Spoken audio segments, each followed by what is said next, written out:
Boring, Oregon. What an amazing place to live. I know, I grew up there. So lots of jokes and laughs about Boring, Oregon, but I think it's important to show you where it is. People ask me all the time what it was like to live there. It's fun, it's rural. It feeds into the Gresham-Barlow School District. It is just kind of now a spot in between, and I'll show you on the map, between Sandy and Gresham and Damascus, heading out to Happy Valley. So while we're on our adventure to Boring, Oregon, make sure you hit the like, make sure you hit the subscribe, keep up in touch with all the things that are going on at Paul D. Homes and all the things that are going on with real estate in Oregon. We'd love to have you here. I'm certain that you'll find lots of value in this. Stick around and we'll tell you the very favorite part and this very unknown piece of Boring, Oregon. It's kind of a great place to stop, and we'd love to have you there. All right, so we're here to talk about Boring, Oregon. This is Boring right here. And as you can see, it is literally on the road. It's on 212. And that is how you get to Boring. I mean, there's lots of feeders coming out of Gresham, and there's others coming up, Amasker coming up from Estacada, but really the main thoroughfare is 212 through Boring. It does hit out here to Highway 26, which is your direction to Sandy, which is down here, and Gresham, which is up here. It is rural, yet it is positioned well so you can get into the city, you can get into different areas. Let's see if I can get it. Yep, scoot it out. So the best part about Boring is that although it's right here, again right here, you are up at the airport. You're going to take 205 to I-84. You can drop down in through Troutdale and come in, or you can go 205 down to 84, down to Highway 26, which is also the Powell Boulevard exit, and come in that way. You can also, there's several ways to get to the airport, down 212 all the way to Happy Valley, and then straight up 205. Either way you're cutting it, you're looking at about 35 minutes to the airport, 40 probably in traffic, but because there's so many ways to get there, you always have an alternative to get back home or to get to the airport in different scenarios if things are closed. Boring also, again back here, as you can see, Mountain Head Village is up here, and the mountain is 45 minutes. 45 minutes to get to the mountain and to go skiing.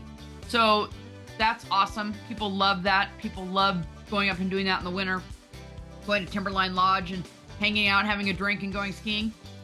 People also during the summer love to do a float on the Clackamas River, and they do between Carver and Barton. Carver's are up here, and they float the Clackamas River. Again, you're only like 10-15 minutes from that. There are so many options to be outside when you're in Boring. Here's the we've talked about this in other videos, but here is the gorge, and all the Lauderdale Falls and Bridal Veil and all the places to hike are right up there, and it's literally up Highway 26. There's some side roads in here you're going to grab, and you're going to hit on 84, and you're right there. So you're within 35-40 minutes even of Multnomah Falls. Boring is really become quite a place to be. Although it only has 7,000 people that live there, it really is kind of it's a great place to be because I, of course, grew up there and I love it. But I like the ability to get to places and then come home to have more land. Boring has tons of land. That's the whole draw, is that you can still have a home with some acreage. The median home price is about $825,000, but that does include multiple acres because that is the draw. Again, you're kind of removed, you're rural, but you're close enough to work and do, you can work in Oregon City, which is the county seat, which is down here. So you can work in Oregon City, you can work in Gladstone, Clackamas. I mean, like I said, you can work in Portland. Here's Portland. You are probably 40 minutes from Portland. Anything over here, though, that's a heck of a run over on the west side. Raleigh Hills, Beaverton, Tannisbourne. You're talking over an hour to get home or even to get there. And so I'm not sure Boring is the best place to live if you are working on the west side.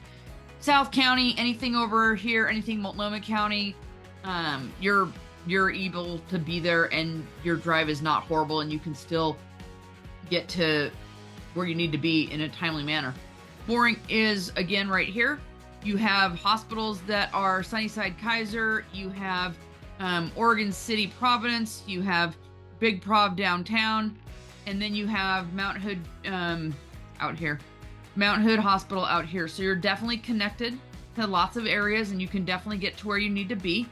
There are resources. It's Clackamas Fire District. It's got Clackamas County Sheriff's Office. It's unincorporated Clackamas County. So it's definitely on the hub of where people are and there's safety, and it's definitely got everything you need. It has in Boring, on the main strip in Boring, you have 3 bars, a market, and then if you drive a little bit right over here, there's a definite,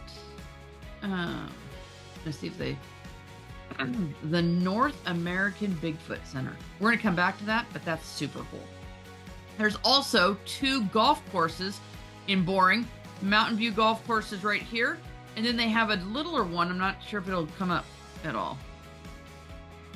It is, well, there's a little one right over here too, right next to it, that is a 9-hole Greenlee golf course. So 2 golf courses, you've got some bars, you've got a market, and you're also within driving distance because it, let me get back out there. In Damascus, you've got the Safeway right here.